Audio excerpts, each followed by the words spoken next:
David Sable back again with Creativity from the Other Side, brought to you by New York Festivals. Creativity from the Other Side is where we talk with some of the greatest talent in our industry and elsewhere, creative people. People who just do amazing, amazing things of all types. And we learn from them. We ask them, we discuss with them, we try to get under their skins and try to help figure out what gets them out of bed in the morning, what can we learn to help us get out of bed in the morning, and maybe more importantly, what can make our creative game that much better, that much higher, that much more focused, and so much better for our clients. And I'm so excited to have a new FOD, a friend of David, which, as you know, is what you become once you're on the show. So I'm sorry about that. Very excited. Truth is, so Ann Batz, who is the CEO and founder of Talent Republic, and we're going to talk all about what Talent Republic means, but I will say that it's literally was for me, just doing all the research and reading about you and being on your website and just reading every article and all the interviews. It was a masterclass in how to hire the right talent. So we'll talk about that. And the truth is, I've wanted to have somebody from the UK, like a real Brit, on the show for a while. And, you know, what can I say? Harry turned me down. But the good news is you don't have to suffer through that shit. And I have Ann instead, and I think it's so much better. So thank you so much. Wow, no, thank you for having me. You know, it's, I've obviously watched a lot of your interviews and seen the great people that you've talked to. So it's incredibly flattering to be asked to do this. Really? Well, I was incredibly flattered you agreed. So there you go. It's a win-win for everybody. But it's a win-win, yes. Let's get into this. Okay. So Talent Republic, you help us, you teach us, meaning the industry, how to hire the right talent. And we'll talk about all that in a minute. Okay. You're also going to be on the executive jury, and we're going to talk about that. Okay. You're also a sponsor of the Collaboration and Sponsorship Awards, which I think are really important and sort of obvious for you to be a sponsor of that, and we'll talk about that. Okay. The first thing we're going to start with is Derek Jacobi. Derek Jacobi? Yeah. Did you work with him when you were at... No, I didn't. I was at the... when I was at the Royal Shakespeare Company, so I didn't go to college, David. I knew pretty young that I wanted to go into work in something to do with drama. I was a complete bookworm. I just lived through books. I was obsessed with BBC costume drama. What was your favorite book? Pride and Prejudice, sorry. It's a classic, the classic. I hate to be, classic. Classic. I don't want to pigeonhole you or stereotype you, but oh my God. I mean, you can't help that. It's such a beautifully written book. It is. And done so many times. Done so many times. Many ways. So many ways, yeah. Jane Eyre as well, I love. I love the sort of classic period, you know, because I think it's about escapism and being in another time. I'm a kind of history nut as well. But so I didn't go to college, and I thought I wanted to work in the theatre actually. So I got a job as a dresser, because that was the only job. I spoke to people and said, what job can you get in the theatre if you don't have any qualifications, you've got no experience? So explain to everybody what a dresser does. A dresser, basically, as it sounds like, you know, from when the show starts to when it ends, you are there getting all the costumes ready, getting everyone in their costumes, out of their costumes, you know, throughout the whole show. Which brings us to Kenneth Branagh and Alan Rickman's pants. Pants. I know. I was interviewed and someone asked me about my first job, and I was saying I picked up a lot of famous people's pants. Pants here obviously means trousers, and I was meaning, you know, underwear. So yeah, I was at the RSC when I was 19 at the Royal Shakespeare Company. I was really lucky. I grew up in London, so I was very blessed, you know, to be called up. I think the National Theatre. I worked at the National Theatre as a dresser, and then I was one at of the greatest places. Yeah, amazing talent. And you know, when I was at the RSC, you know, actors like Alan Rickman, actors like Lindsay Duncan, like really incredible talent. But people, you know, who people mainly know more now, like, you know, Gary Oldman. I mean, Gary, you know, there was a play he was doing, and it was in the Pit Theatre. There were two theatres. There was the main stage and then the small one. Right.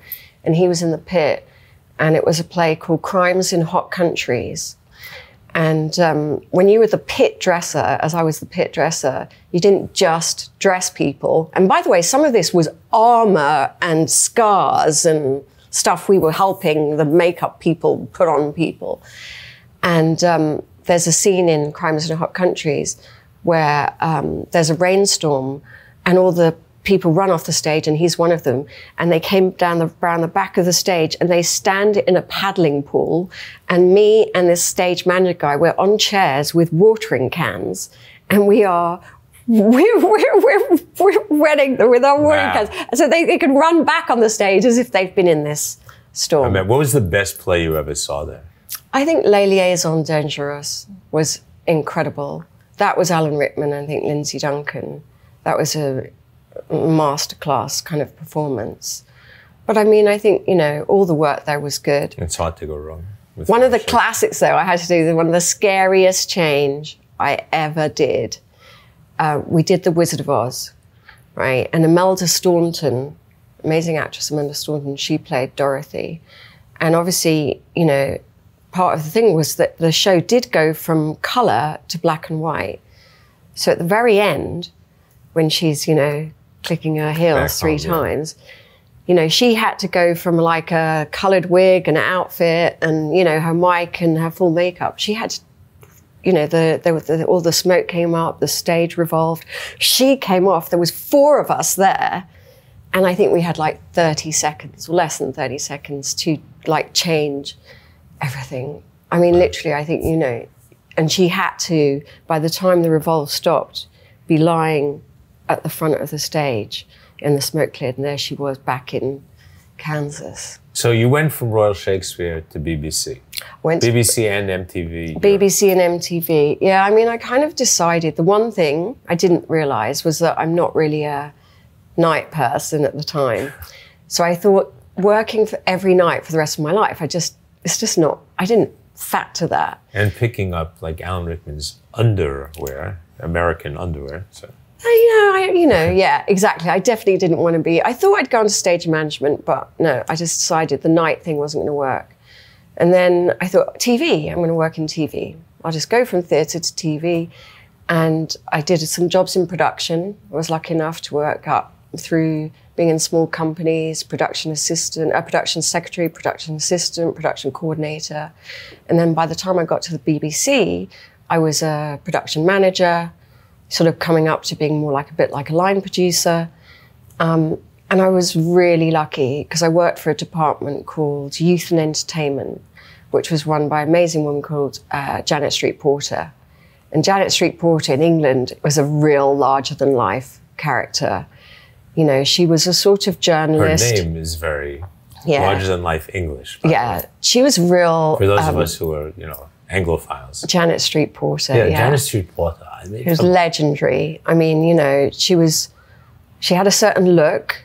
She had a way of talking. She had a big overbite. So it sounded like she always had this sort of like funny way of talking, if you know what I mean, because of her bite.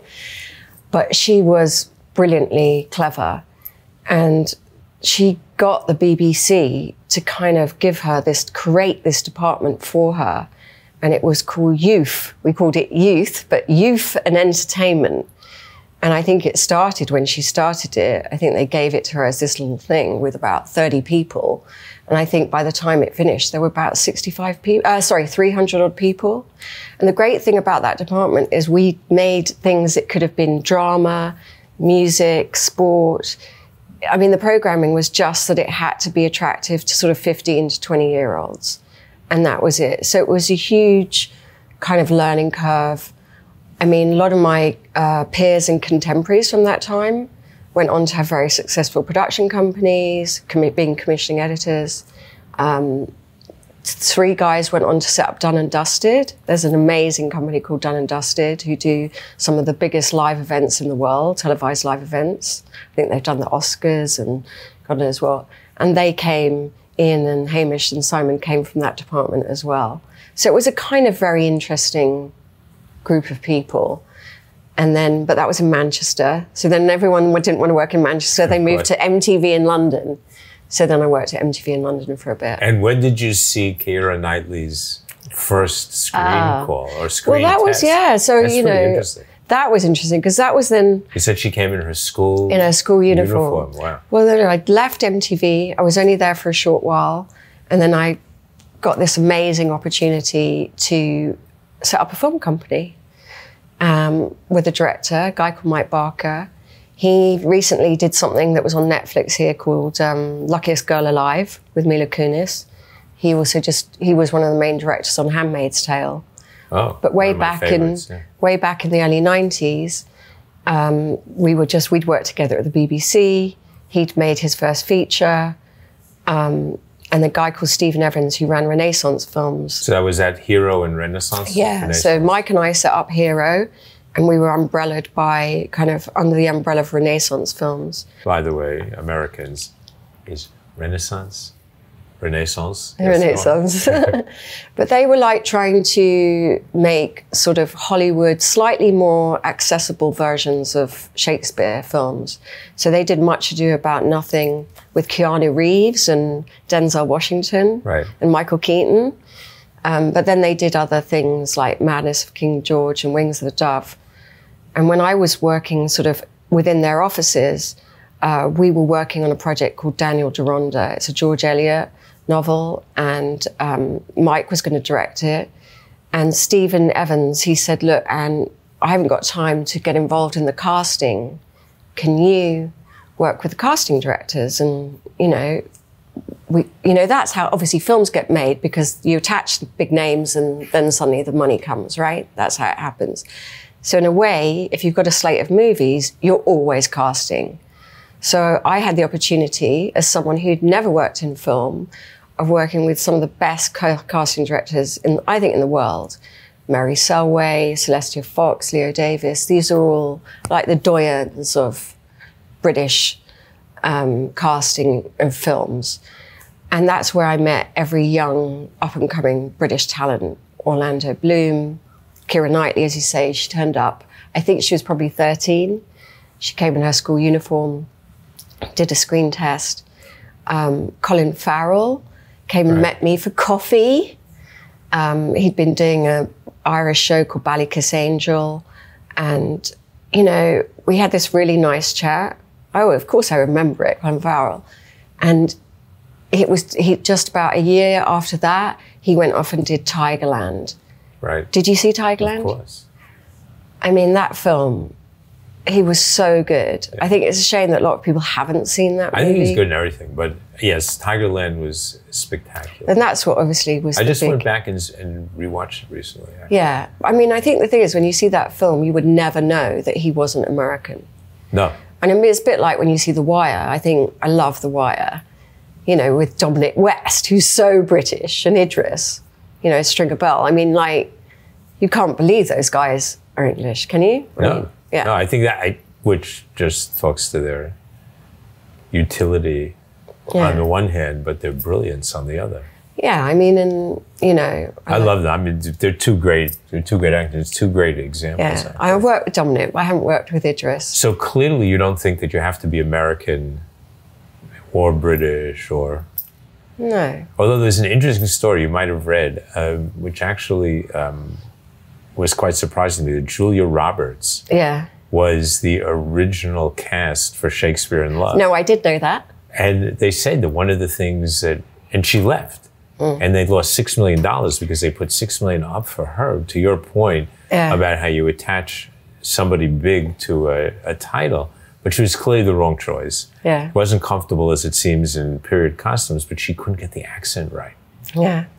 And then Gwyneth came in and did an amazing job. Oh my God. But I mean, they were trying to I know that very well, because David Parfitt, who was one of the producers of Shakespeare in Love, had been part of Renaissance. And I mean, I think the main thing is that if you were in London at that time, in the late 90s or early, 2000s, and you were in film, you would meet everyone, because it's just like tiny, really, I mean, it's a cottage industry, although, we punch way above our weight, and a lot of the films are now financed from America, but particularly at that time. So I met Daniel Craig, like I say, Orlando, I met everyone. And so that's sort of how I started. That's really the sort of all those relationships and that sort of knowledge from, you know, for those 10 or 15 years. And then you produced your own movie. I did produce a movie. I did produce one movie. Slackers Finding Gold. Slackers Finding Gold, I know. It had a working title, you'll laugh, called Bum's Rush. Oh, I like that. You know that expression? Yeah, of course. But where? Okay, you know that expression, but if you don't know that expression, there was an American sales agent called Myriad, and they said, we can't use the word bum in the title. You can't say Bum's Rush. Anyway, we ended up with this terrible title called One Last Chance, which means nothing. Nothing. No. Which was awful. No, and it didn't give you the sense of Slackers Finding Gold. I mean, it's just like totally... I wanted to call it the Mild Bunch. While we were shooting it, we called it the Mild Bunch, because they're kind of hapless and idiots. And Kevin McKidd. Kevin McKidd. So you had like real talent. Yeah. And Do Gray Scott was a cameo in that. And by that point, he'd actually joined Hero. And by the way, you know that Kevin McKidd is Soap McTavish. Yes. In Call of Duty, which is like my favorite game. Oh, so, really? Yeah.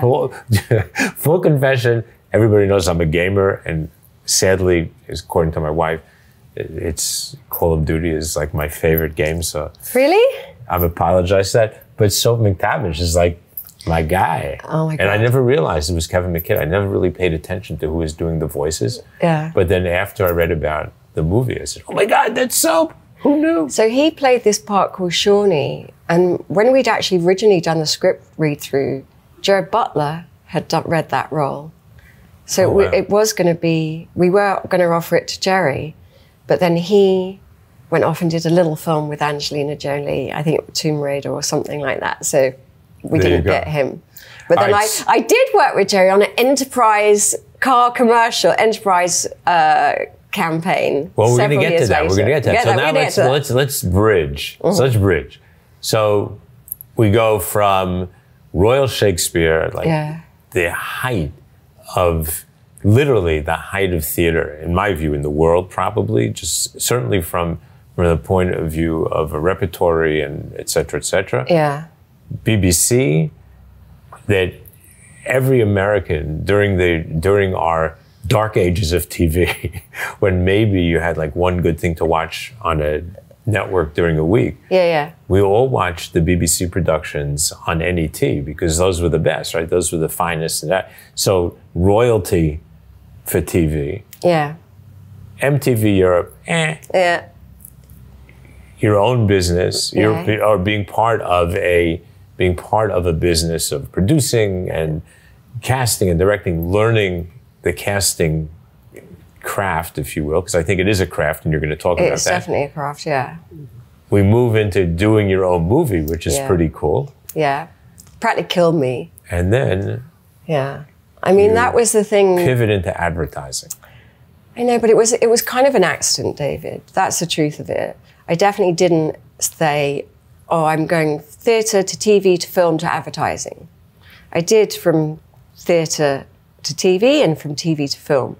But the move to advertising was an accident. Totally. And tell us. Okay, I will tell you. So what happened was, after I made One Last Chance, it came out in the cinema. It was at the London Film Festival in October 2003, and it came out in the cinema in March 2004. Same week as Starsky and Hutch. Remember the great one with, I love that one with Owen and Ben Stiller. Yeah, but I watched the TV show, which was one of my favorites. So watching the movie, it was like, oh, guys, come on. No, I watched the TV show too. But then it came out, so yeah, Mona Lisa Smile with Julia Roberts came out. Starsky and Hutch, no one saw One Last Chance, it's just gone. And I was a bit like jaded from the experience. I thought, Christ, I killed myself to do this. Do I want to do it again? I wasn't really sure. I went to Australia on a holiday. Turned out to be kind of a long holiday. Had a bit of a sabbatical, I suppose. Unplanned sabbatical. But while I was there, someone rang me up and they said, we're working on a campaign for Max Factor. And we need to find an up-and-coming actress. We can't afford a big name. But we want someone who, is going to be interesting and, you know, who's obviously very attractive, but maybe not like a model, someone who's obviously a good actress, you know, because we'd like to think that they're going to go on to, you know, do great things. You know lots of actresses, Anne. Can you think of anyone? And because I was in Australia, I just thought of Rose Byrne. So I just sort of, you know, I thought about Rose Byrne, and they hadn't. And she'd just shot Troy with Brad Pitt. I mean, it was, I think, really good cast. She plays, I don't know if you would call it this love interest, you know, because I think she's taken as a slave, technically, or, you know, kidnapped. But that film was going to then come out when this campaign was going to launch. So I said, oh, you know, what about Rose? And I'd known her because we'd looked at her for casting for Daniel Deronda. There was a particular role that we'd thought of her. So she was always in my head as being a really good actress. She did a film in the UK called I Capture the Castle, which she was excellent in. Anyway, they looked at her, they said, she's kind of perfect, you know, how do we get to her?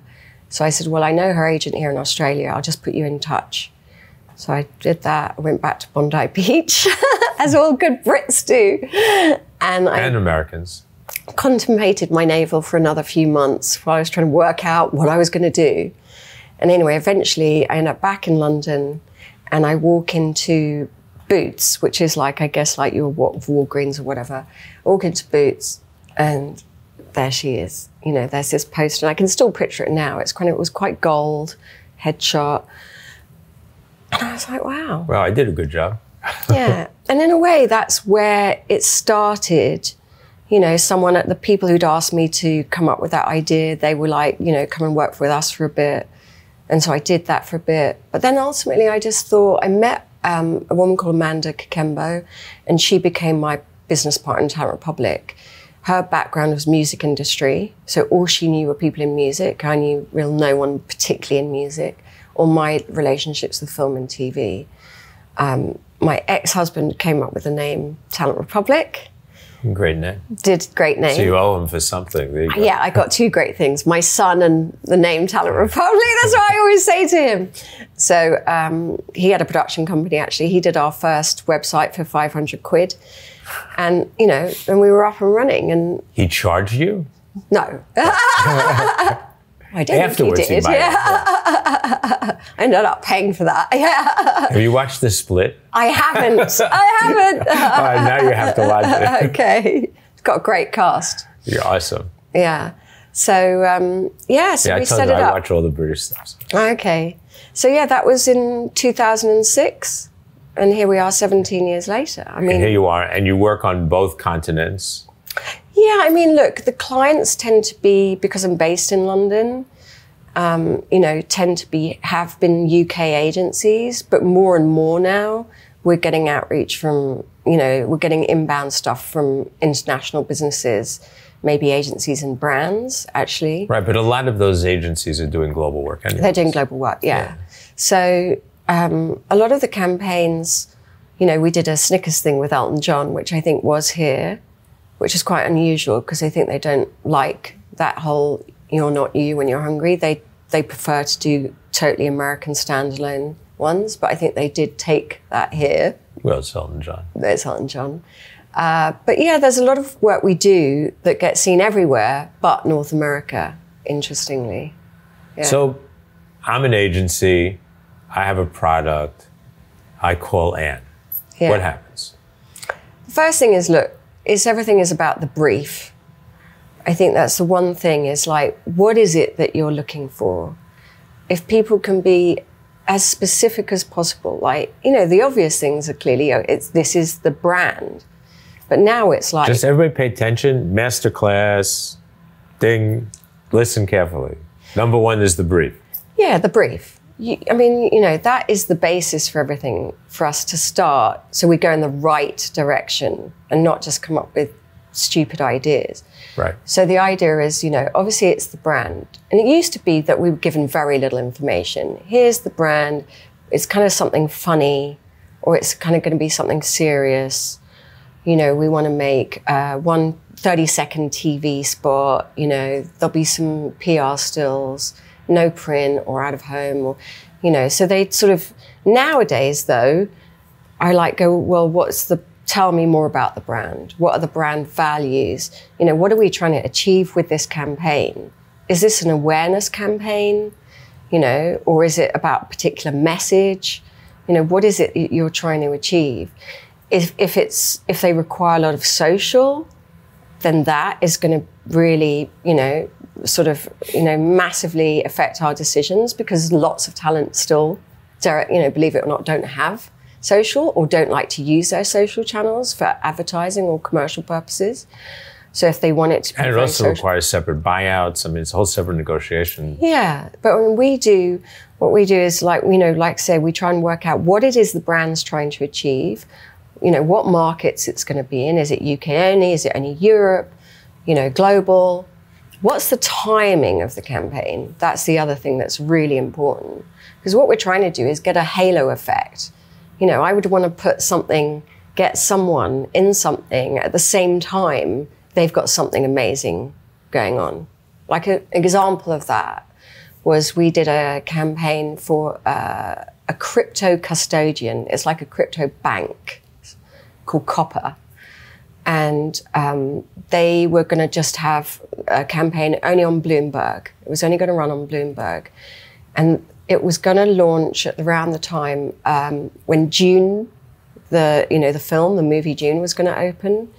And they had this female character in the creative, and it was a kind of futuristic landscape, because, you know, it's obviously the future crypto, and it was all about, you know, it was sort of a bit ethereal, and it sort of felt, when I saw the creative and the mood boards, it felt a bit June-esque. And I just met Rebecca Ferguson, bizarrely, the week before about something else. And I just thought, wow, she's kind of perfect. But the main thing was that it was going to launch then, that campaign, on Bloomberg the same time as June.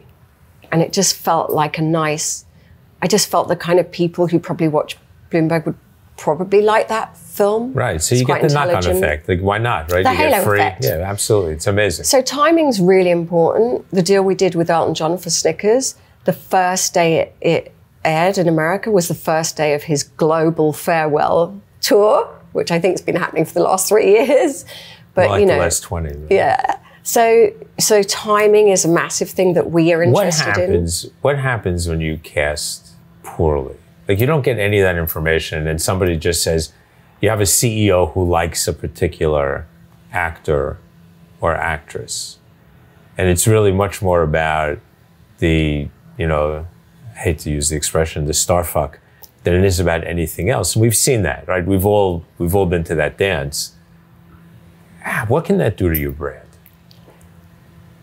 I haven't ever done that, experienced that, David. Well, I know you've never done it. That's my point. I know you wouldn't. I'm saying, like, what well, I just think it looks. I mean, we've all seen that bad commercial or the bad movie. But I think it's like, I think it's just like with the bad movie, like you're saying. You know, if someone's just not right for the character, it's just the same as if it's not right for the brand. You know, so it ruins the whole.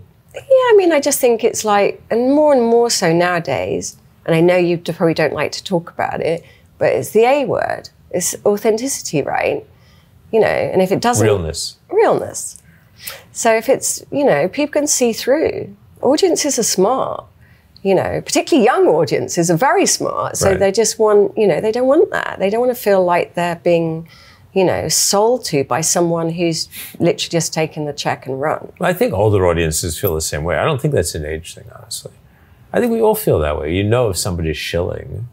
I love that expression, shilling. Right? Like, we know it. We know if they are, right? Yeah. And it's sort of obvious. But I think in a way, look, talent are gonna, if they are gonna lend their name to something and use their brand to associate them with something, there is a fair trade-off in that they will be paid, you know, a proportionate amount of money for that. What I think the most important thing is, though, now, is that, you know, that it's done with some, you know, genuine intent behind it, that they actually do like the brand, or they would use the brand. Integrity, dare I say it. I think the thing is, what changed was, it used to be, when I started 17 years ago, it was more transactional. It was a bit like, here's the money, here's what we've got, who's the most famous person you could get for this budget, right? I would still approach it in a creative way. I would still want to make sure that we were still going to get someone who felt right for the brand and the creative. But I like that you asked in the brief for the brand values, which is different, as we all know, from the brief, from the creative brief, and that's just like the sidebar brief, which is the brand values and the brand attributes, da, da, da. But the values are important because very often we don't match, or people don't match, the brand value to the talent value, and we know what happens when that happens, right? You have huge disasters because you just don't pay attention to the fact that talent is doing yada, yada, yada, yada. And we've all seen what happens to the brand when all of a sudden your talent is caught doing whatever that is exactly the opposite of what you stand for. Yeah. So I love that you do that. I think it's critical. Yeah, but it's also like, and also we also, one of the things I really pride myself on as well, David, is that I don't want to work with, I don't ideally cast people who've done lots of branding. I love, more than anything, being the first person to have worked with someone. So someone who's always maybe said no, and then we've actually gone to them with something that's felt finally right, and then we've presented it in a great way that's been suddenly difficult for them to say no. Now that's really exciting for me, you know, because if you're working with someone who's already done 12 other brand deals, it just doesn't feel very, you know, it's not a coup, is it? No, of course not. What's interesting, I was just thinking when you were talking about the talent and picking people who hadn't done so, Ford and Lincoln Mercury were in my orbit for many years, part of my stint with VML and Y&R and WPP. Matthew McConaughey, whose Lincoln spots I thought were amazing, actually approached the brand. Yes, I heard that. So I've heard the story. I've heard that too. And it's true. He was a Lincoln freak. Yeah. He liked the car. Yeah. And his agent reached out and said, look, guys, I don't know what you're doing, but consider this. He really likes your vehicle. That's what he drives. Yeah. And can we do something? I mean, it's brilliant. That's genius. And it was his. Like, he owned those spots. I thought they were amazing. Yeah. I love Matthew McConaughey. He's brilliant. Yeah, one of my favorites. Yeah. Really, really great. So I think that's the thing is, though, but there needs to be like more and more of that. I would never if I felt that the artist really wasn't interested in the brand, or just it's got to, I think the thing with advertising, right? You have to it has to be a very quick read. You know what I mean? About, I think when you see someone and you see that brand and everything, that it sort of fits. You have to believe it, right? Yeah. You have to believe that it's them. So you did a video on the 10... My golden rules. The golden rules of negotiating. Yeah. It wasn't good negotiating it's just of how you sort of work with talent. Yeah, if you're going to work with A-list talent, the things that you need to... So what are the top 3 things? So tell everybody, what should we be thinking about? Well, I think the main thing is, like I say, you have to cast right. Make sure it really works both ways. For them as well, right? Yeah, I think so. Because you want them in it. You want them to feel it. You want them to be part of it. Yeah. You don't want them drinking Coke in the spot and then going out and saying, shit, I don't drink this stuff, and picking up a Pepsi or a... Yeah, you don't want, you don't want someone doing Which we've seen by them. That's happened. And so it's got, I think it should feel like the fit is a genuine fit. Right. I think and that's, serves all parties, frankly, right? So I think that's one thing. I think now, again, and this is something that's changed and how it used to be, I would say if you want it to feel even more real, then be open to the talent being involved in the creative process. And, make that a possibility, And agencies push back on that? Well, I think the thing is, look, they don't... You can be honest. No, I'm trying to think... You didn't say no, so... No, they don't sort of I think once they've decided, once the point they've got to me, and they know they're going to work with someone very famous, and I'll straight away say to them now, a certain person might want to be more involved, right? It used to be that it was just, you know, they'd look at the script's okay, they might change a word here or say it in a slightly different way. You know, they want approval of the director, that was of course a given, but that was it. Now, it's just completely different, right? Because let's face it, I've worked now, so you've got like Ryan Reynolds, he's got 111 million followers, or Snoop Dogg I've worked with, 180 million followers. Katy Perry, 423 million people she can connect to, 423 million. Our highest rating show in the BBC the other week, Happy Valley, which is a great series if you haven't seen it, I think that show got 7.5 million viewers. Nah, right. You put it into perspective, okay? Right. Katy Perry, 423 million people. She could. 420 million people that she knows how to speak to. Yeah. Not just 420 million people. 420 million people that she has the insight to know how to speak to. Yeah, and Katie, case in point, you know, I think at one point she was the most followed person on Twitter.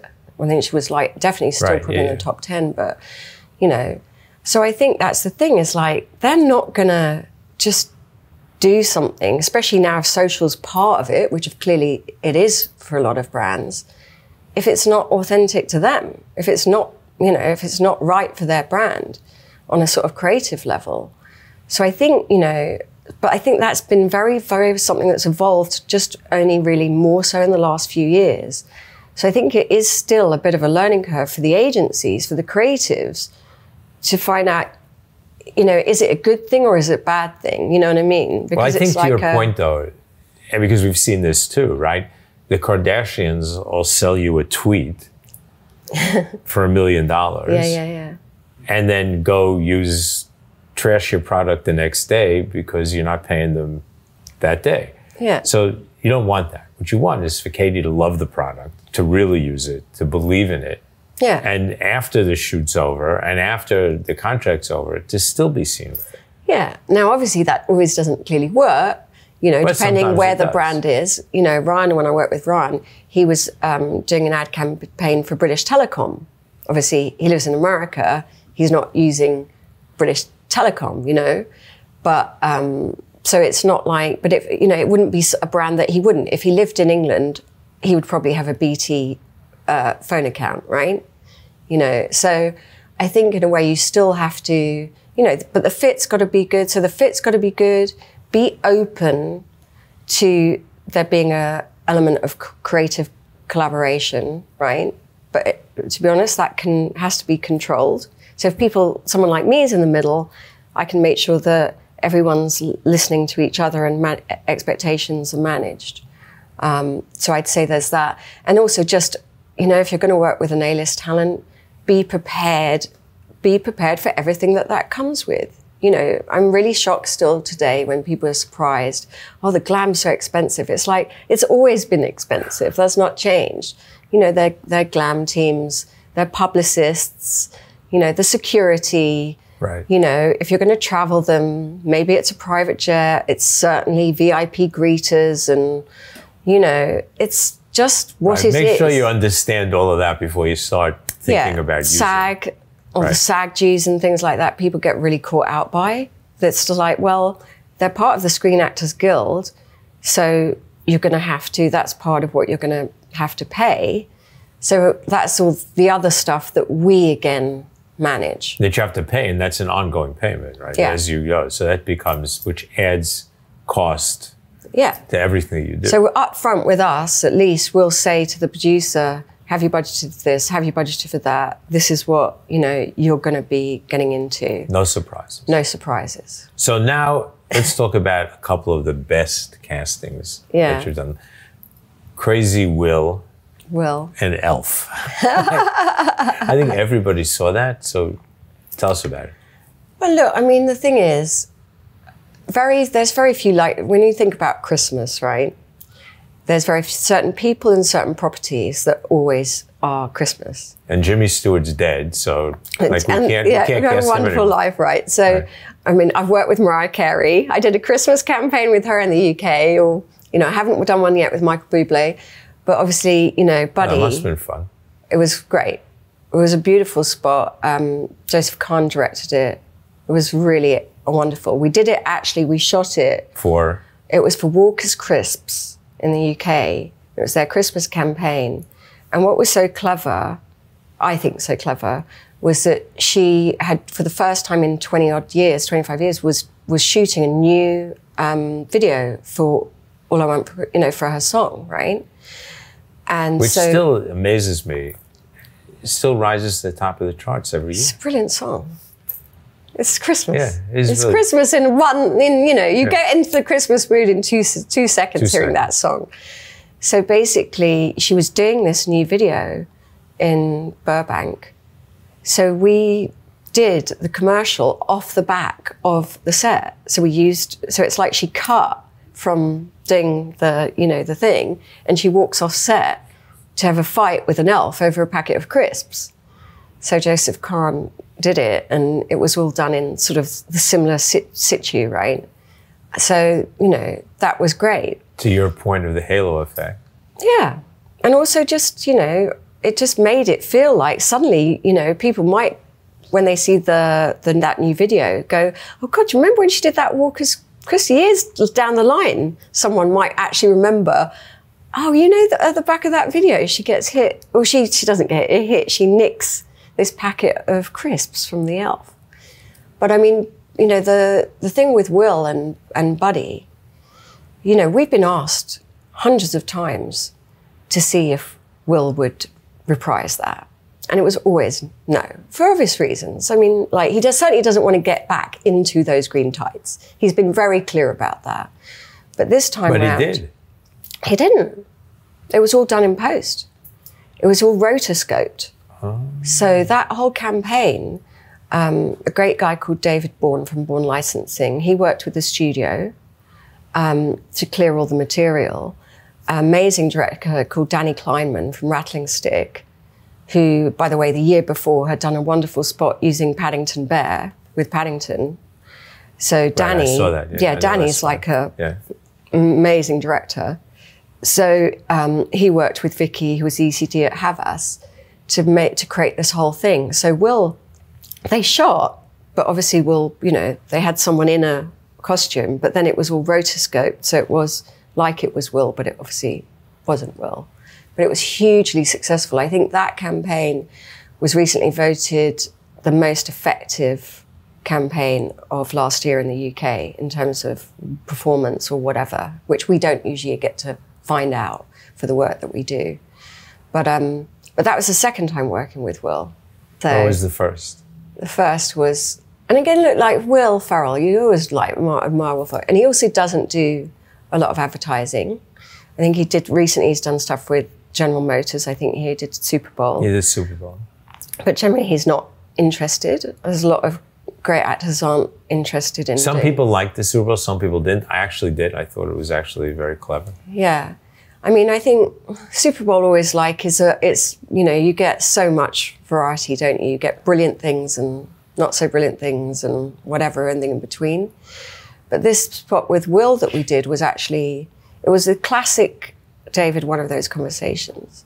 Someone rang me up in Sweden, a great producer, Peter Morgensen. He said, hey, Anne, we've had this crazy idea to do something with Will Ferrell. What do you think? I said, well, you're going to obviously have to tell me more. I said, generally speaking, I'd say it's probably straight off the bat a no, but let's have a conversation.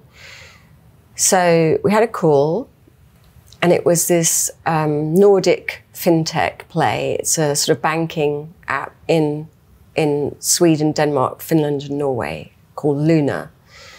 And because obviously I think you know Will's wife is Swedish.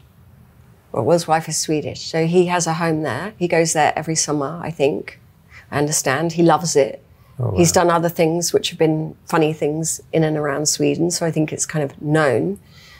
So I think they would just felt that there was already that connection. Yeah, he did a tourist thing, I think. He did, actually. Yeah. Yeah.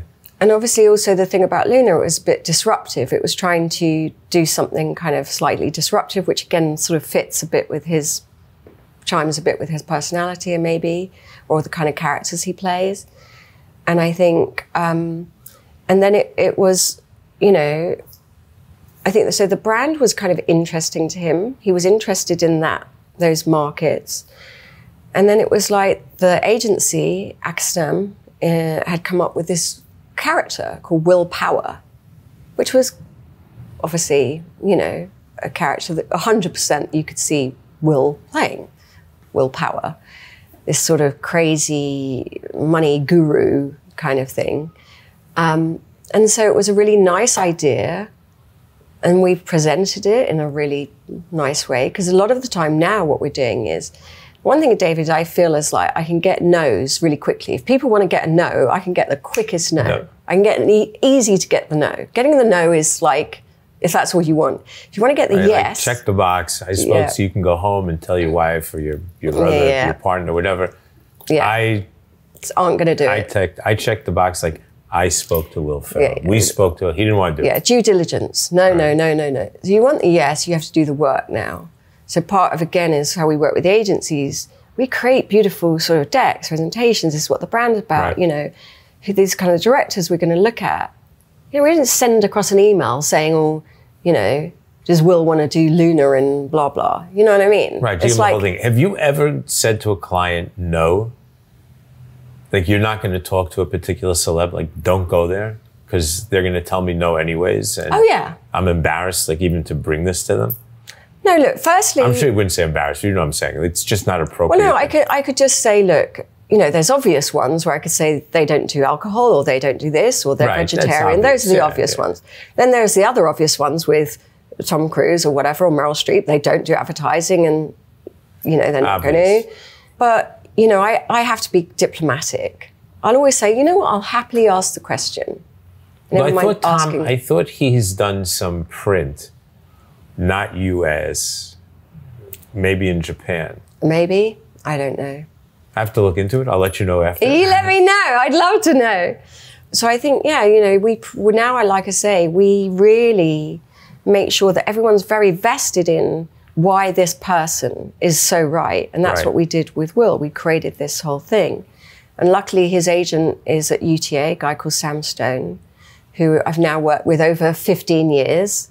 I've done deals with him, with Ewan McGregor, Mads Mikkelsen, Martin Freeman, you know, Owen Wilson. I've done loads of deals with Sam.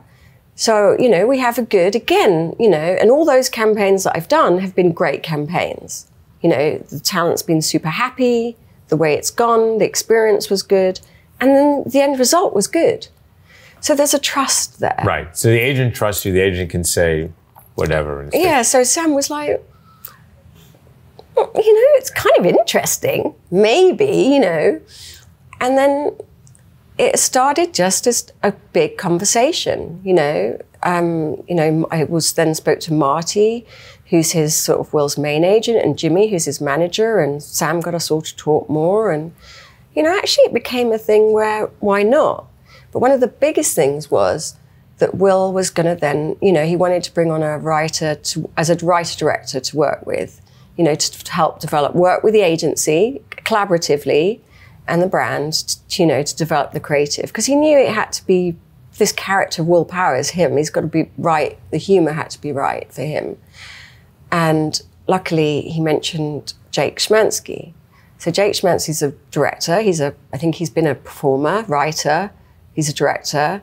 I think he did that film. I haven't seen it. I have to say, Dave and Mike's Wedding Dates, or Two Wedding Dates, right? He used to do a lot of Funny or Die stuff. So he's obviously collaborated with Will with a lot over the years. And so then what happened was they said he wants to bring in Jake. You know, David, I was like, that's amazing. I've shot with Jake twice. He shot Jeremy Renner for BT. We did Ryan Reynolds for BT. So I'd worked with Jake twice. I know he's a super nice guy, really great with talent. I was like, wow, guys, you've just lucked out. You've got a really great director. And then, you know, it became this wonderful thing. And then, like, amazingly, I'm sorry to say, I feel really immodest saying it, but, you know, I think it was voted recently nominated one of the best celebrity campaigns of 2022. But like 20 million people have seen that. No one, you know, because it's only been in Finland, Denmark, Norway, and Sweden. But Have you seen it? But it's a good, I haven't seen it, but I'm going to look for it. I mean, I did see it just in doing, I hadn't seen it live. I saw it in just looking you up and doing my research and checking out your stuff, but it is very interesting. Just to tell you, he is wearing prosthetic hands. They are not his real hands. Wolfhard does not have, he has big hands, but they're not that big. Well, so they are prosthetic hands, but he wanted to wear prosthetic hands. There you go. So let's go to the festivals. You're on the executive jury. I know. What are you going to look for? Tell everybody. What people are working, they're literally killing themselves to get their work ready. They want to win. They're passionate about their work. What are you going to be looking at? I mean, I think you look, a boring thing to say is always you're looking for originality, aren't you? I think you're always looking for, you know, it's hard because everything's been done. It's really hard, isn't it? It's like reinventing the wheel. But I think, you know, I always love, you know, I'm on the board of the British Arrows in the UK, which is like our equivalent of the Oscars of the ad industry there. And I think, you know, all the time we have these conversations, and it's really, you know, that wonderful balance between, you know, just sort of exciting, creative and brilliant craft, you know, and narrative, you know, storytelling. You know, I love something which feels like a little bit of a, you know, a mini journey that you go on. So, but I think, yeah, I mean, just originality and just things that have just clearly been just really well thought through. You can feel the love. You can feel the love in good work, I think. You can just feel it. You want to feel it. You want to feel the love in good work and understanding how casting plays a role. And I hope everybody was listening because it was literally like listening to a masterclass. And thank you so much for joining us. Thank you for being a FOD, a friend of David. And for that, I give you... I don't know if Brits wear such things. However, I am proud to give it to you. That looks amazing. Right, so there you go. I love that. Creativity from the other side, FOD, friend of David. Oh, and, you know, that's the best thing. You can wear it to Claridge's. Or the Dorchester. I'm not sure about for dinner. Or the Dorchester. But maybe to the gym. Maybe to the gym they would let you wear it. And again, I'm so glad that Harry turned me down in a good casting call, because obviously you were the right casting for this. So it's Harry's loss, isn't it, David? Oh, I didn't want to go there. We're not going to Don't even go there. Let's not go there. My late mother-in-law, who was born in London, was the same age as the Queen. Right. And you know, she always felt this kindred spirit, as it were. Well, you feel like you're an Anglophile. I'm total Anglophile. Yeah. I believe, by the way, this is a separate issue altogether, but if you scratch most Americans, we're monarchists someplace deep down. Like, we just like that whole notion. We didn't like the tea tax and that shit, like, you know, leave us alone. But sort of the pomp and circumstance is kind of fun. Oh, God, it's incredible. We do like that. When I lived in London, I wasn't far from Buckingham, and God, on a Saturday and a Sunday, when I knew there was a parade, I never missed it. Yeah, I mean, it's incredible, you know. It is. It is. Yeah, we're very lucky what we have on our doorstep. And we do wish Charles well. And we hope that Harry does find his way there. Did you see South Park? Did I see South? Yes. Oh my God.